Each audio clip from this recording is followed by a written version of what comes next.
And now I'm live on air. Hello. So I have to look up here. Where is my co-host? See if she can figure this out. I wonder if you can delete these after you're done. That would be exciting.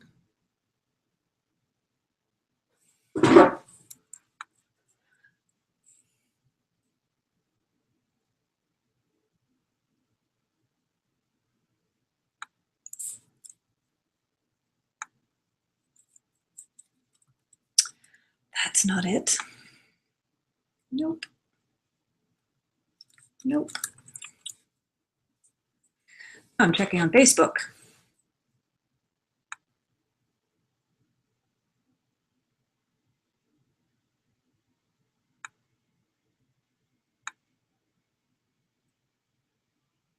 Okay, she's not on Facebook.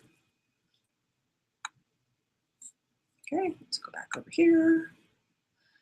Go back. What am I doing here? Yes, yes. Hello.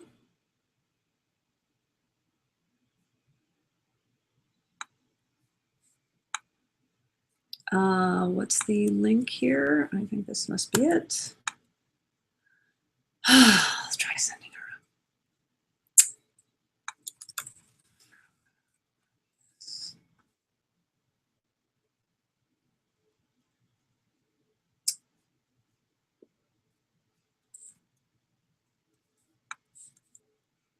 her. Okay.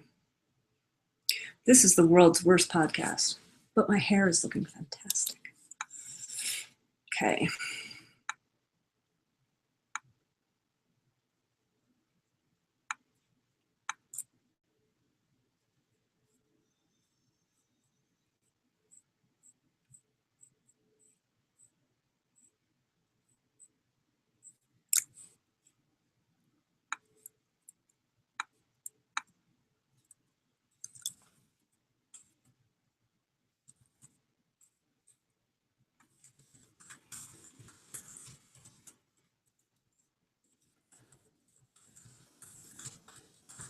This is extremely exciting. Really, live broadcasting doesn't get any better than this.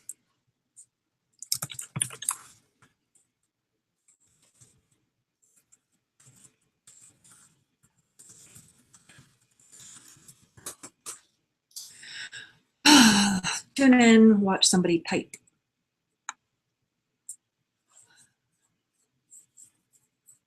I have to remember to keep talking because talking is the name of the game. I can spend all day not talking. That's part of the reason I want to do this is I'm practically a hermit. And I will go 4 and 5 hours at a time without ever using my voice. Something I have noticed actually from doing dictation is that speaking is a very different way of talking than writing is. And you'd think that I would have known that because I'm a writer. But it really becomes clear when you do dictation. Now, if you have an iPhone, dictation, well, I guess it's built into Android too. Anyhow. But what I recommend, I use an app called iTalk on my iPhone, and I start recording when I'm in the car driving, and I'll just talk. And I'll talk a journal entry, or I haven't found it works for writing yet, but generally I do a journal entry or something that I want to, oh, hey, yay. So let's see if I can hear you. Yes, I hope you can hear me. I'm hearing you out, well, that's no good. I'm hearing you out of my, oh, we go up to settings. Ah, there we go. Yay. Is that better? Yeti, no, I have to change my, I wonder if anything's gotten recorded yet. That's interesting. I can't really say, but you should have something that shows that it's recording. No. Whether any sound has been recording. I've been talking to myself, but I realized just now that the Hangout settings were set for built-in instead of Yeti.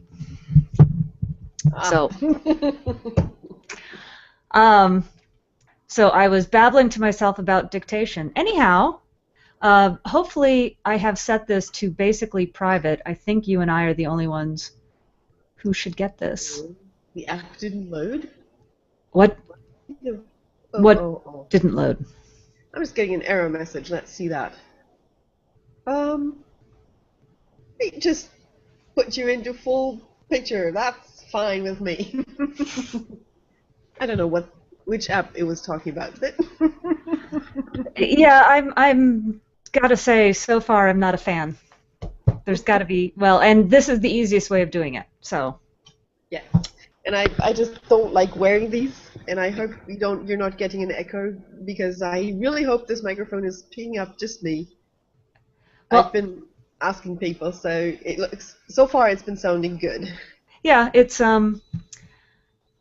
I can hear you just fine. I wear headphones all day, so I'm not really worried about the headphones. I guess I should worry if they look dorky. Maybe I should take them No, off they if don't. they look dorky. It's all Fabulous. good. I just with my glasses, they hurt me. Oh, So I don't wear them. yeah. And I just put them in front of me like that, and have the microphone as close to me as I can, and that's how I do my sessions when I do my tapping. As Yes. you probably know. Right. Okay. So this has worked perfectly so far, and I've had very few people that experience an echo, because I get the sound from my speakers. Right. But it seems the microphone doesn't even pick that up. So Yeah. Feedback would probably be bad. yeah, I mean, I've been really thinking about getting some earplugs and something that has a microphone sort of on it. Right. There was, I'll have to look up the recommendation that somebody had for, I think it was Panasonic, but I'm not sure. Yeah. Very nice little in-ear phones. Yeah, they would kind of hide in my hair, which would be cool.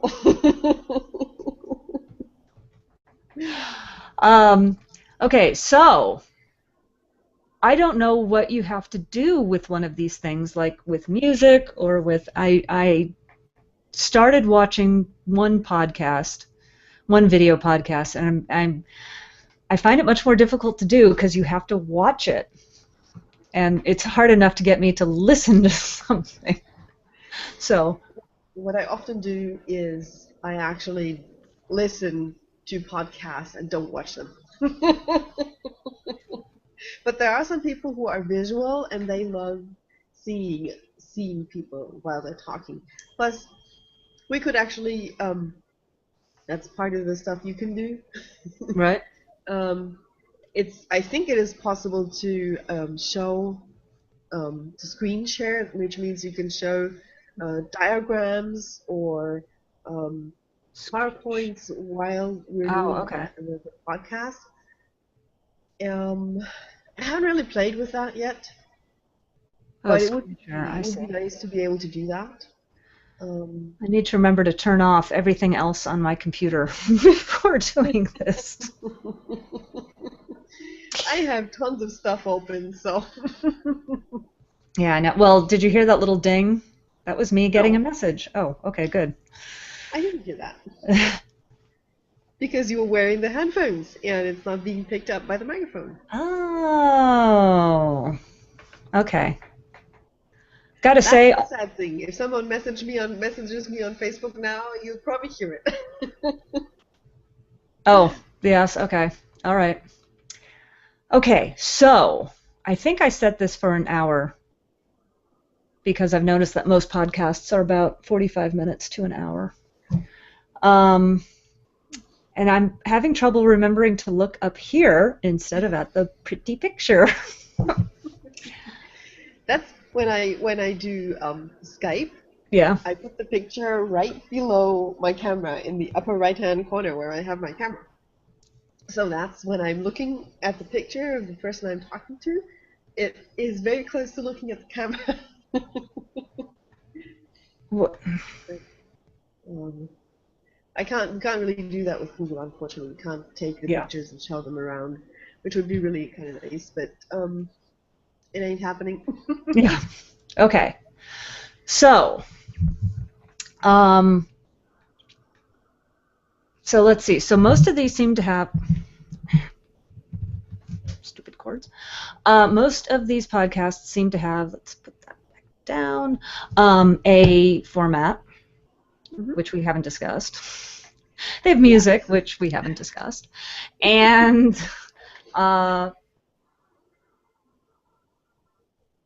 guess just chatting about what people are doing. Yeah, well, Lindsay usually has sort of a list of questions that she works through. Right, that's a good idea. If we have a specific topic in the following ones, like creating interesting characters or finding your writing enthusiasm again, or whatever we're going to talk about, we can structure that and talk about it, but have sort of like an outline to work with, to have a structure in this whole thing. Very definitely. And if we do bring in guests, we can have a list of questions that we're going to ask. We could just prepare them before the podcast. Right. Like, I mean, for any interview, you would do that. Yes. Something I've noticed, and I don't know if this is true, I've noticed this with, there's a couple of people that I listen to who are solo podcasters, and I don't know how they do it. I can't see how their voice doesn't give out after talking for an hour. But as I was saying to myself earlier, I am a hermit, and I can go for 5 hours without uttering a word to anybody, which is they're very repetitive. They say things over and over again. Have you ever noticed, is this how most of them work? Where it's like they're trying to fill up airtime? I have to be really honest, and I haven't really watched podcasts with just one person. I think that would be kind of boring. And I know my coach, and I know that's also your coach, she can fill an hour with talk, but it's very structured and it's very clear, and she really has, I'm sure she must have tons of notes to go through in order to go through her program. But then she's teaching in those recordings. Right. And she either has a video that she screen captures and explains, or she has a certain lesson she wants to teach, and she has examples, and she moves from point A to whatever. And I think that would be the only way you could do a solo podcast, really, by having an outline, sort of giving you something to work through during the podcast. I would never be able to just chat about something without having it for an hour. Well, I can talk about lots of things for an hour if I want to, but I mean, I could talk about EFT for an hour. Yeah, no, that's. But in order to give the whole thing some value, I would like to have an outline and some major points that I'd like to make. I mean, it's like with every speech, I suppose. Yeah. No, I know. Knowing that we have a topic. Outline. I'm going to write that down. You know, I did so many presentations during my university time. That was how most of the seminars were structured. Right. We would meet in the first lesson would be basically meeting, and everyone got their little presentation topic. Right.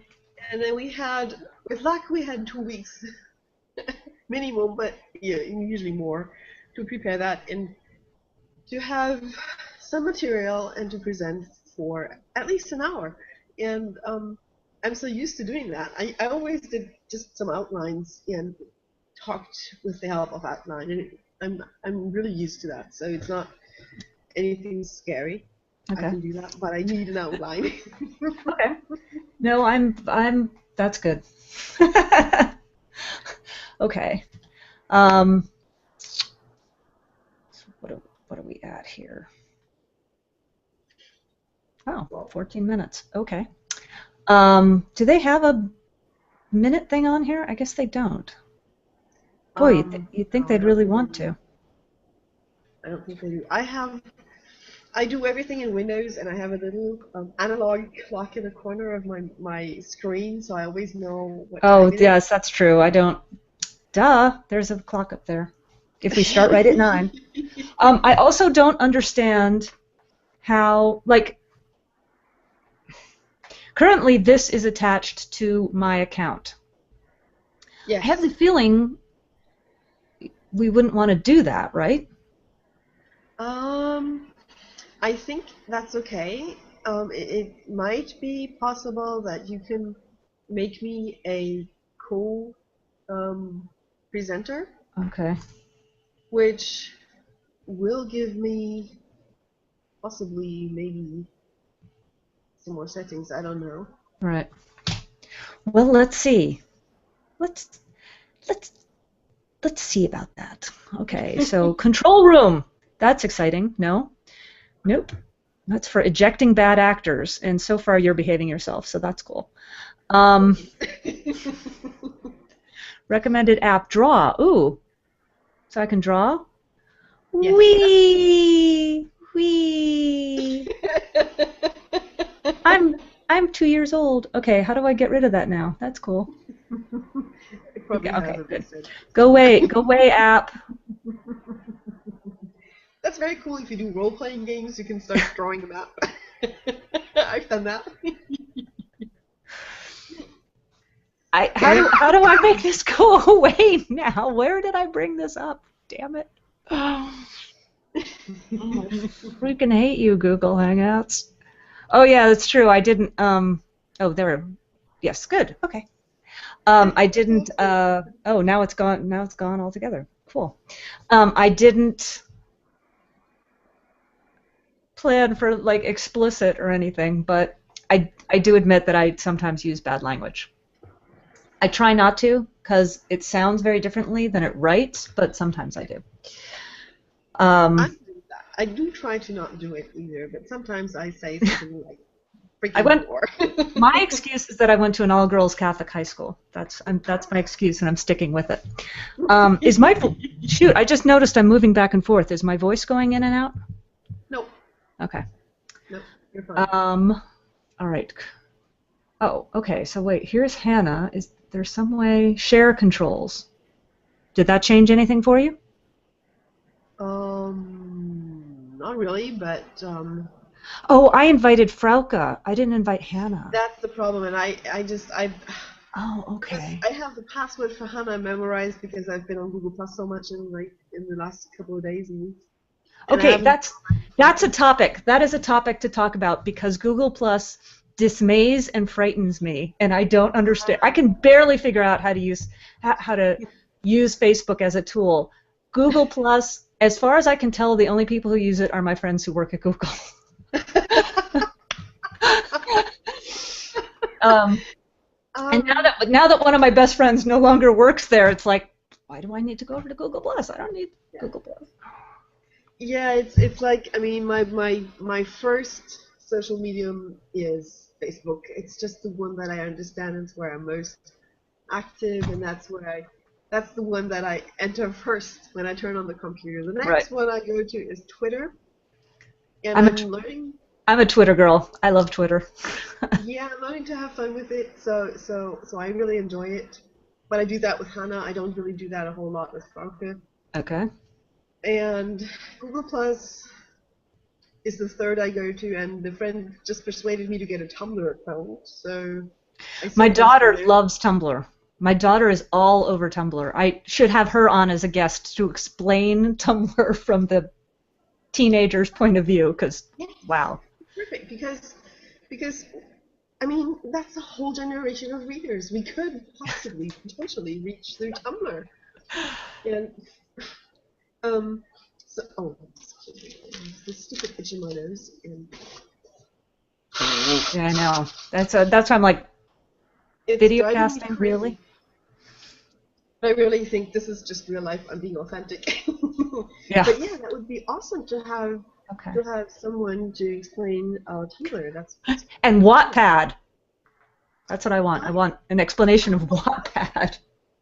I'm on Wattpad, and I have a story up there, but it's not really doing me a whole lot of good.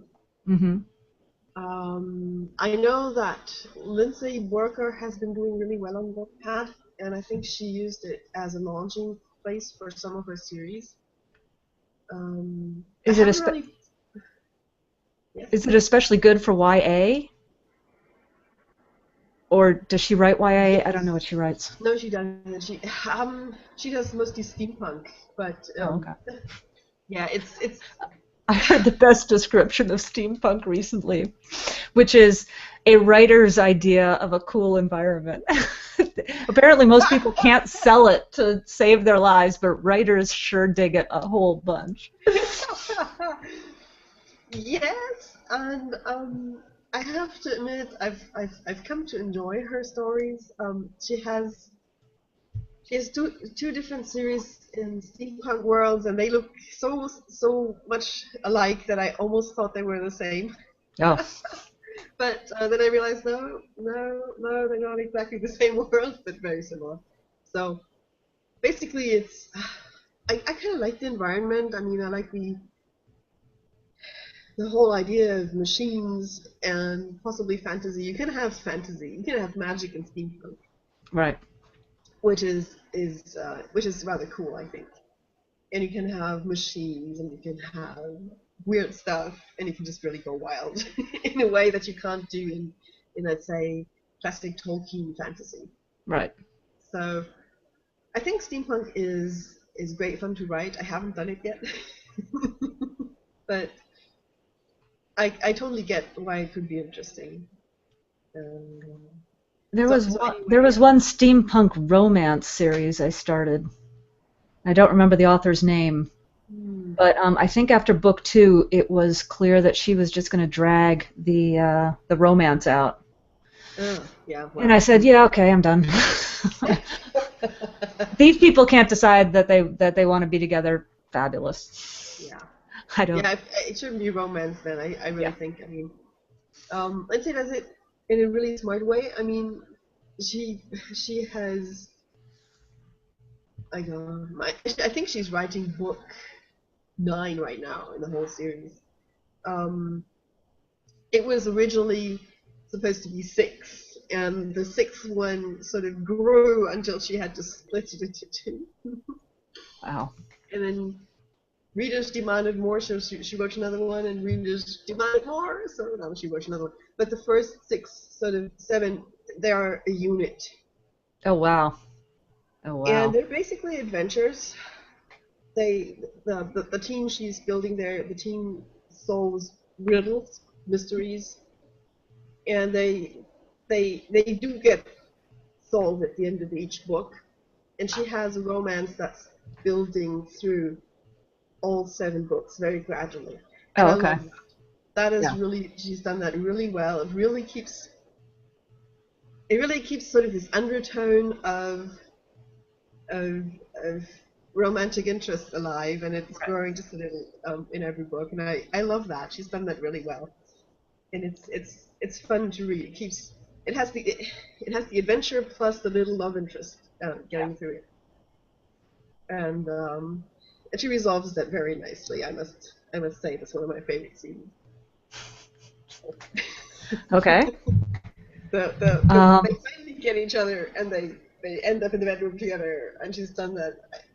I mean, I have a bit of a problem with all those sex scenes, and she doesn't do them in that Right. series. Yeah, and that's the only sex scene, and it's definitely not one of those classic descriptive ones. Right. No, that's fine. So I love how she did that. So you could probably call that even young adult, because Okay. it has adventure. Right. It has one character that is a teenager and who is mostly trouble. Some teenagers are extremely well behaved. I would just like to point that out for the record. Yes. Okay. She does have a well adjusted teenager in there as well. The Emperor himself. It's called Emperor's Edge, so. Well, that works out quite nicely, at least for the Empire. Okay. Yeah, well, this is a spoiler. He doesn't stay the Emperor. Well, what would be the fun of that? But yeah, it's a bit of a role model for me, because I can really study how she created a series, how she's marketing her series. She has 3 or 4 series on the market. Right. She really has turned them into product funnels. And I love how she connects with people on Twitter and Facebook, mostly on Twitter, Okay. and talking about the stories, sharing some blooper reels, and really interacting with her readers. It's awesome to see how she does that. And so I like that on 2 levels. I like it because I'm a reader who enjoys her stories, Right. and I like it in order to learn marketing from her. Right. You know, just watching what she's doing. So I'm Yeah, not saying I'm going to copy her, but No. I honestly don't think that even if 2 people are writing the exact same thing, that they can copy one another. I firmly believe, certainly as Christine has been known to say, but and you're going to be wondering who this Christine person is that we talk about. We'll get to that one week. That the voice always comes through. You're gonna do things the way you do things. and I think it's You write about what you gotta write about. Totally. I mean, like the last nano effort. I was thinking, oh well, shades of gray and whatever, and I want to do something that's better, and so I decided I'm going to write about a naive literary author who has just gotten his first novel published, and he's abducted by an alien princess, and they travel through the solar system, and they have this weird love affair, and it's and I couldn't do the sex. I just couldn't. They did it. The story got away from me. And they're really sweet, and they're excited, and it's love. Yes, there's a love interest, but it's like they figure out that the artificial intelligence running the ship is actually their enemy, so they have to outsmart an AI. Yeah, the plot took over. The plot took over. The characters took over. I am always having that trouble in stories. It's like, wait, they can't stop and have sex? Please, they're running for their lives. I mean, I started writing this side project just as kind of a fun little thing, which we will discuss some week. And I was like, how am I supposed to stick romance in here? They're fighting for their lives. Who has time to, like... Sure, you can be attracted to someone, but let's focus on the important parts, people. Come on, focus. Let's get out of the trap first before we get the hay. Right. Yeah, I mean. Well, whenever people say, "Oh, that 2 things are exactly alike," I like to think of the story of a friend and I were taking a walk one day.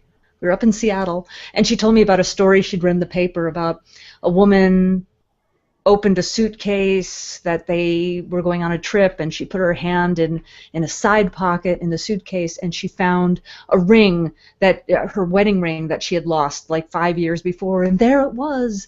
And so this whole romantic comedy had occurred to my friend based on this story. By the time she had finished the anecdote, I had a whole murder mystery thing going on where clearly the husband had a double life. I'm like, you can't help what you write about. You can't help how you see things. It just is. It's like I had this friend, and he was saying yes, and you need to do the bondage stuff, and I'm like, yeah, I can see that. And then when I started writing the whole thing, it just didn't fit. It didn't happen. I haven't read a lot of that stuff, but what I have read of it, I'm like, are you guys trying to sell me on this lifestyle? Because you're really doing a poor job of it. You mostly make it sound like pain and not just like a really loathsome part of your life. I mean, you're not getting anything out of this. And the one thing that I keep hearing from people is you absolutely have to trust the other person you're doing this with. And there's no trust between these characters. I'm like, yeah, no. So, so that was a nice attempt trying to write for the market and failing miserably. You gotta write what you gotta write. Yeah, and I'm just like, that was an experience, and I'm just going to trust my writing intuition. I'm going to trust my characters. I'm going to trust the plot. Yeah. Basically, the plot reveals itself to me. I usually kind of know where I'm starting. I usually know where it's going to end, unless, like with the space thing, it all developed in the first 50 pages. That's And funny. I can tell it's going to be probably 2, 3 novellas, really. I don't know why I'm suddenly with the novella size, but I used to write novels, long novels. But right now it's novella size, and I'm happy with that. They sell. Yeah. So Well, novella they're size it's going to be. most of my ideas come to me as novels, but a couple of times I've written novellas, and man, those go really fast. I enjoy the novella size because I can It's write them really quickly. And you can really focus on one string of plot. It's not Right. as if you have to develop 2 or 3 subplots that sort of squeeze into each other. With a novella, you can just go and focus on your main character and just go for it. And you can wind it up within those 25,000, 30,000 K, well, 30,000 words. Right. And I've heard that people really like those quick reads. They don't really like to remember 10 different names and figure out in the third book that the name mentioned in the first book was getting important in the end. Yeah. So, You have to keep those epic bringing things. stuff back. Yeah. Yeah, Okay. but certainly write what is true to yourself. I mean, Yeah. it really is.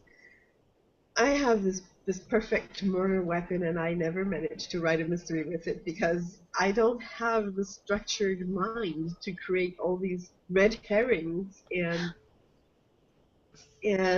different angles, and I admire mystery writers who can get all of that straight. Well, I write mysteries. I'm Mm. pretty sure I get it straight, but So no it's so promises. nice, yes. Um, no, it's funny because who was I discussing this with? I don't remember, but they're like, "Oh, you probably come up with all these cool ways of killing someone," and I'm like, "No, that's not really the part that interests me. The part that interests me is why would one person kill another person? You know, what has to have happened to have brought them to that point? Yes. Um, you know, there's a million ways of killing somebody. Yeah, I mean, yes. But then Yeah. there has to be a motivation, and Yeah. that takes me to my other life passion, which is understanding humans and Yeah. helping them shift their mindset. That and I figure that if I keep at this long enough, I'll understand humans any year now. Could happen at any moment.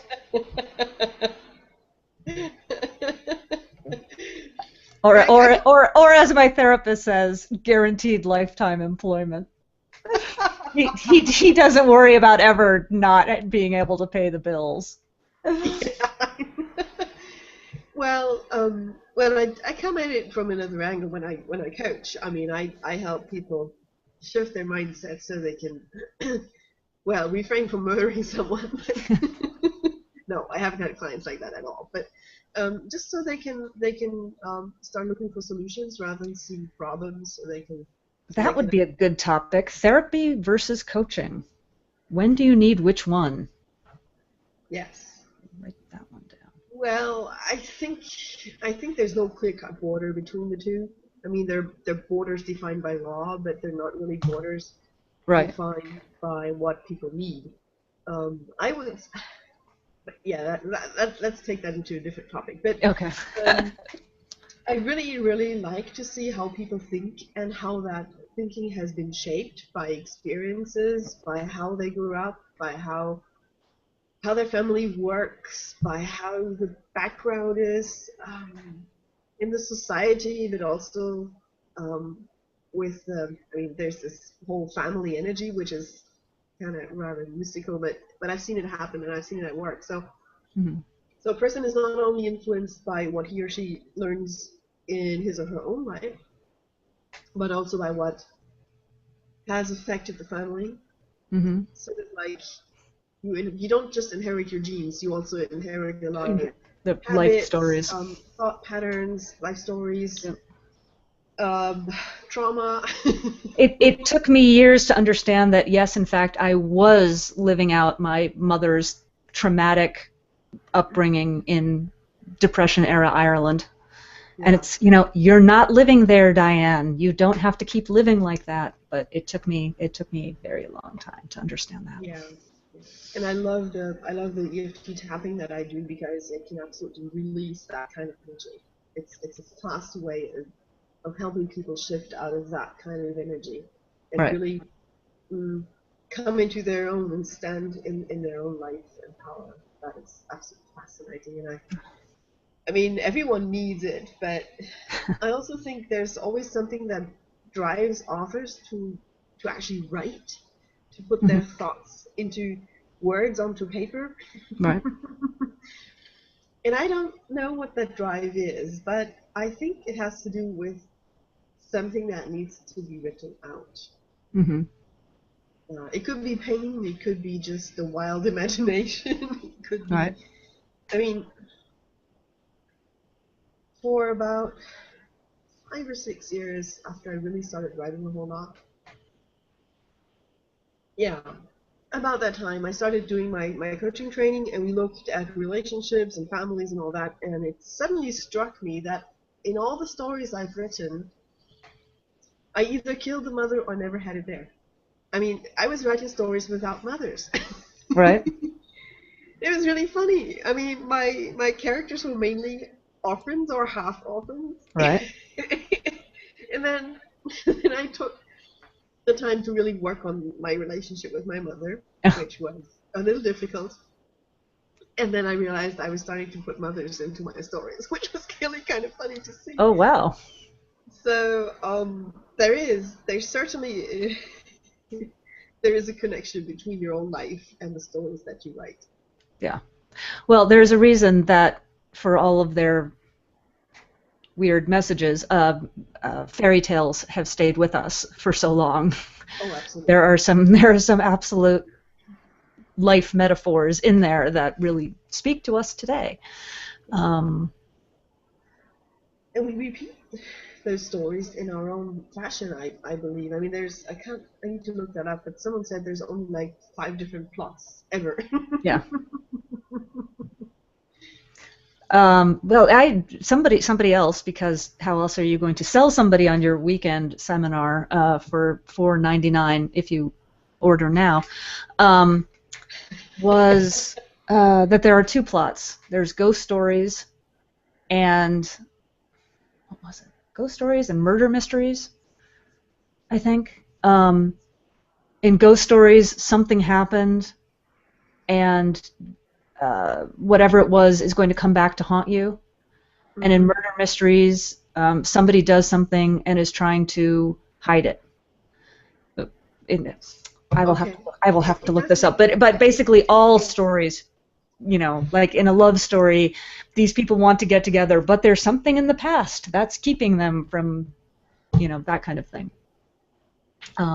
Yeah, I mean, I think that's oversimplification, but that is what's needed if you want to really sell things and tell people it's possible to create your plot within 5 hours.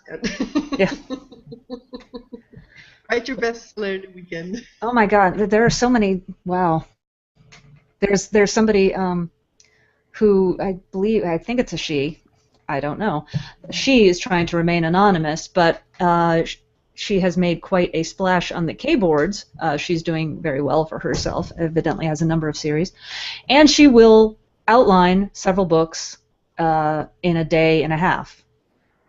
Whoops. Yeah. And she outline, and then she sits down and she's writing a book every 2 weeks. And apparently they sell very well, and I've got to buy one to find out how it is. But the people who've read them say that they're quite enjoyable. And God knows, I have picked up enough books recently that make me want to have a sit down with the author and say, there are other things you could be doing with your time. But this chick, if it is a chick, is all about outlining.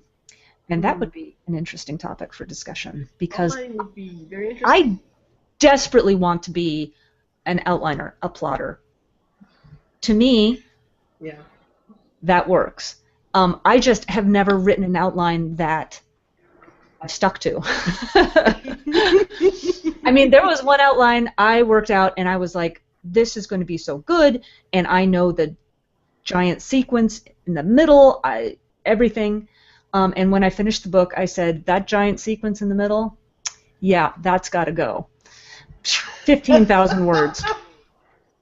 And I'm like, okay, now I have to rethink how we get all of the information that she was going to get in that sequence. And maybe there's a way of working out the outline ahead of time where those major kind of hurdles, I mean, everyone says that their outline, I use words for a living, that their outline shifts and changes as time goes on, but yeah, that would be interesting. Well, I'm pretty much a complete pantser, and I'm trying to create a middle path where I have a vague outline, kind of like I know the beginning, I know some of the middle, I know the end mostly. Sometimes the end changes, but Right. usually I kind of know the ending, and I fill in the rest when I go, and that is not an easy path because I get blocked really often, and I need to really work on thinking myself out of corners that I've written myself in. Mm-hmm. So sometimes I wish I could be a planner and a Oh, plotter. there you are. And I really tried hard to. Nope. Now you're plot. Oh, there you go. Oh, I can still hear you, and I can still see you. You just your video had stopped and then it caught up in a hurry. It was kind of funny. It was like you were on fast forward. Yeah. Yes. So what I did once, I was going to write this big social critical novel about work and abuse and exploitation and all that. And I created a world where there was an underwater town that was basically a production factory with, people couldn't even get out if they wanted. And I was going to put this person in there, and I really plotted it out to about 20 chapters, and I never managed to write it. I thought it was so boring because I already knew where it was going. I couldn't write the darn thing. Wow. So it lives in my database somewhere. That's probably where it'll stay. Well, I like the idea that there is a story there, because I have abandoned way too many things, and I actually get excited when it's like, okay, the scene where they leap off the tower and have to land on the mattress. Like, okay, now I get to write that. Yes. It's there's got to be a better way. Especially, I have a screenwriting background, and you have to outline for screenwriting. There's no pantsing. There's no pantsing in screenwriting, people. I totally get that. Yeah, maybe the first draft that you do for yourself, but man, does no one ever see that draft. And I'm currently, when I write a book, I write about 1.5x, meaning if the book is 100,000 words, I'm writing 150,000 words to get that book. I would really like to get that down because it takes a lot longer to write 150,000 words than it does to write 110,000. It's better. I used to be 2x. So, but yeah, writing an outline ahead of time would really help out with that. I really think there's a middle way. At least for me, there's a middle way.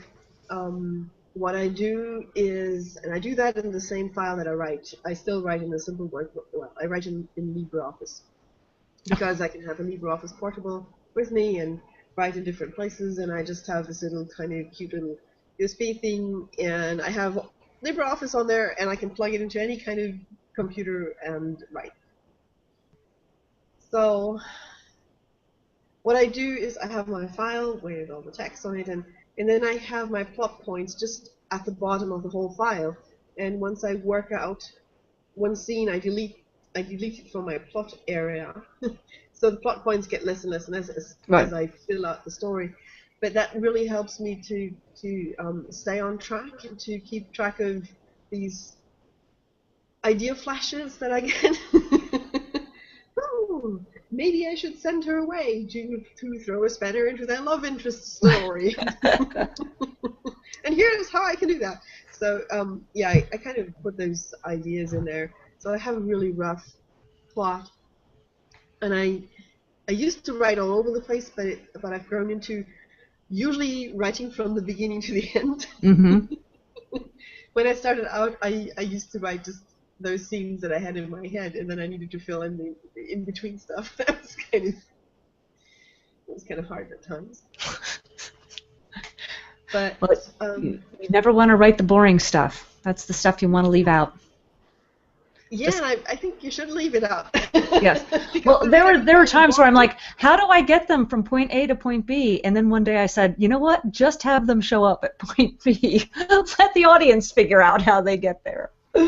Yes, I mean, leave out the boring stuff. Absolutely. Right. And I hate it when I read books where people spend an entire chapter just traveling. It's just absolutely boring because nothing happens. Wasn't that like all of Robert Jordan's last several books? My husband finally stopped buying those books because he's like, enough already. I keep mixing up Robert Jordan and Game of Thrones, and I'm probably really bad about that. I think I started reading Robert Jones, Wheel of Time. Is that? Yeah. Yes. Robert And Jordan. Robert Jordan, and I read the first chapter, and I thought, no, this is not grabbing me in the slightest. I'm not even going to start into that series. So I gave the story back to my friend who had lent it to me, and I said, no, I'm not going to read this. I just don't want to feel. I just don't feel like I want to. And I haven't started on Game of Thrones either, because My husband gave up on that series because he's like, screw it, this guy, enough. He's just playing with us now. Yeah. You know, above and beyond the dead people. I will say there are many things that annoy. What the? Oh, don't. Things are falling apart. There are many things that annoy me about the series. The whole sexposition thing. I checked out in season 1 because I said, okay, I see what these guys are doing. But I will say that I really admire that show's and that story's commitment to its theme. Yes. Which is you either take it all or you die. So I have the feeling that there's going to be a lot of people dying over the next 2 seasons, and the fans are going to get very upset. I think my sister is reading it, and she told me a couple of things about it that kept her interested. Yeah. And the title is apt. I mean, it's a Game of Thrones. Yep. But You win or you die. What I gathered. But I really think I'm not sure if people really want to read that kind of story. I think a lot more people are enjoying the movies or the series rather than actually grabbing the books. I mean, they're thick, fat books, and reading them. I mean, you could read them on an e-reader, then they wouldn't be thick books. But I have a feeling a lot more people are watching the series and enjoying that. Right. I know a lot more people enjoyed the Lord of the Rings movies than actually read the books. I've got the standard German edition here that everyone had when I was 15. Yeah. And I read. How many books is that? A whole wall of books. Yeah, well, that's most of my books. No. It's just because translating stuff into German, usually the book gets a lot fatter. So I'm trying to imagine, like, you know, Lord of the Rings, it probably looks like, you know, a legal office. I will show that to you. Yay, visual aids! It's a little box set. Oh. This is the box set. It is. Oh, that's not that bad. It's broken because you can't really get them out here. It is 3 books. Oh. So, I can see them. And, well, it is small print. And And thin I have paper? to admit, yeah, fairly thin paper. Yeah. Yeah. And I don't particularly care for the most recent translation. Someone translated it again, and the consensus in the fantasy community was it was rather flippant and not true to the work. So I Mm-hmm. never bought the most recent Yeah. edition. But this is what everyone read when I was 15, 16, 17. People just read it. And I have to admit, I don't think Tolkien is a really good author. Right.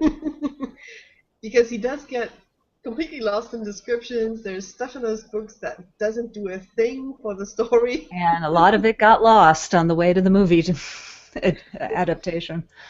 In the movie, I mean, they totally cut that out. They cut out Yeah. Tom Bombadil. Yeah. I mean, they put a bit of that in the extended versions, and I bought the extended versions. But I think it made the story much more accessible to many people. Right. I'm not that happy about the. My favorite part is the first one, and I'm not really that happy about all these action scenes and massive hordes of armies and fighting and all that. It's not that is not I really like the focus on the people they had in the first movie, the Fellowship of the Ring. Right. That was the deeper part. I think in the end it sort of degrades into massive scenes and horns and things, but that's Peter Jackson, so. Yeah. But yeah, movies work differently than the written word. Yeah. Okay. Have you ever tried writing a storyboard for one of your novels? No. No, I haven't. Actually, have you? I've done storyboards because I had animation in my high school year. I had a Uh-huh. half a year of animation classes, and I wrote 2 to 3 storyboards. Because our teacher made us do storyboards. I mean, first write up a little text, and then create a storyboard from it, with the scenes and stuff. So I did that, but I've never done one for a novel either. It might actually help to do that, to just kind of work out the scenes and how they function, and to move them around to create a different set of tension.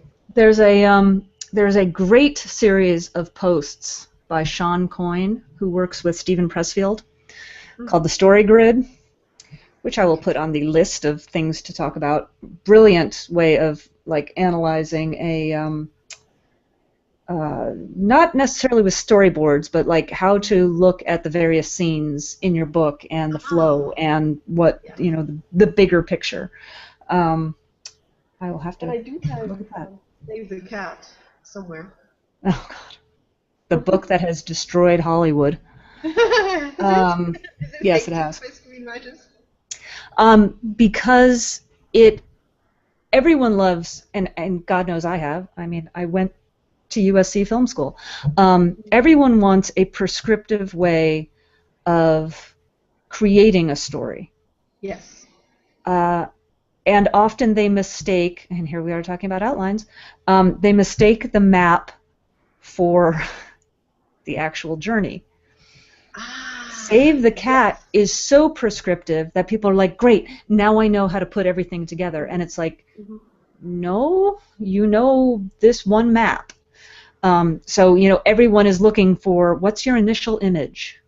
It must be thematic for the rest of, when does such and so happen? When does such and so happen? And it's like, so many, if we ever have a screenwriter on, they're just pissed off. They're just really, Save the Cat is very much a prescription. What it did, it gave me a lot of ideas, but then I'm this kind of person, I read this and I think, yeah, it's a nice idea to have this track, but I can never follow that kind of thing anyway. So Yeah. so I always take from books what I like, and I kind of like the way he talked about tension. I mean, I have a couple. I've only recently started reading writing books because I thought I want to keep my intuition intact. I want to keep my inner knowledge, and I believe I have. That sounds really conceited, but I believe I have this inner knowledge of how to tell stories. I think it is a very human thing. We basically know how to tell stories. Right. And I didn't want to smother that with writing advice. So I stayed away from any kind of writing advice, any kind of writing book while I was finding my voice, while I was writing my first, I don't know, 5, 6 novels. Mhm. Some of them are finished, some aren't. I wish more And- people would do that. And I really consciously avoided any writing advice. I decided that I didn't want to do that. I didn't want to pretzel myself into anything that one author said. I haven't written Stephen King's own writing. We can do a whole show about Stephen King. I used to be Stephen King's biggest fan, and then I didn't read him for a number of years. Yeah. And recently, in the past month, I read one of his most recent books. Mm-hmm. Oh dear. We can go into that. Yeah. Also, agree with for this. all of his books that I absolutely loved, that man cannot write a third act to save his life. He cannot. Sorry, I'm just speaking truth. He cannot. You have The Stand. You have Las Vegas exploding with a nuclear bomb. And then you have 200 more pages. What? You just exploded. No, you don't get 200 more pages after a nuclear blast. I'm sorry.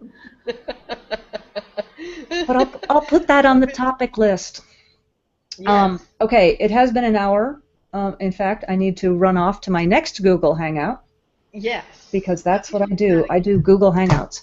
Okay, so with this, I will see what it takes to like upload things and figure out RSS feeds and stuff, and then we can, I don't know, I guess with a Google Doc or something, we can work on an outline for a couple of episodes. Yeah. And then figure out another time to record. Yes, and I mean, I had fun. And Yeah. I think this is just going to be a trial one. We may not even make it public, but Yeah. Currently, it's just us. Currently, it's just us, not public. and we'll just see how it goes because I think this is cool. Yeah. And we had fun, and And we can keep talking for an hour. easily, can Yes. we? Yeah. And I have props. Again, you do. Yes. Yay! I'm going to start making a list of props to have. Well, that's the thing. When I say that I can go 4 and 5 hours during the day without speaking a word, I am not, in fact, exaggerating. I am usually just home by myself, staring at a monitor. So. Same here. Same here. So I'm glad when I can talk. Okay, so I will see what it takes to put this together, and Yes. And start up some Google Docs, and I will let you know. Perfect. All right. Perfect. I will. And we talk about next subject and create an outline, and then we'll. Yes, we might have to do another intro session, like to tell the audience who we are. Hello. Hey, it's all good. Thanks. Okay, so now I'm going to stop the broadcast, and I will drop you a note. Ciao. Bye. Bye. Bye.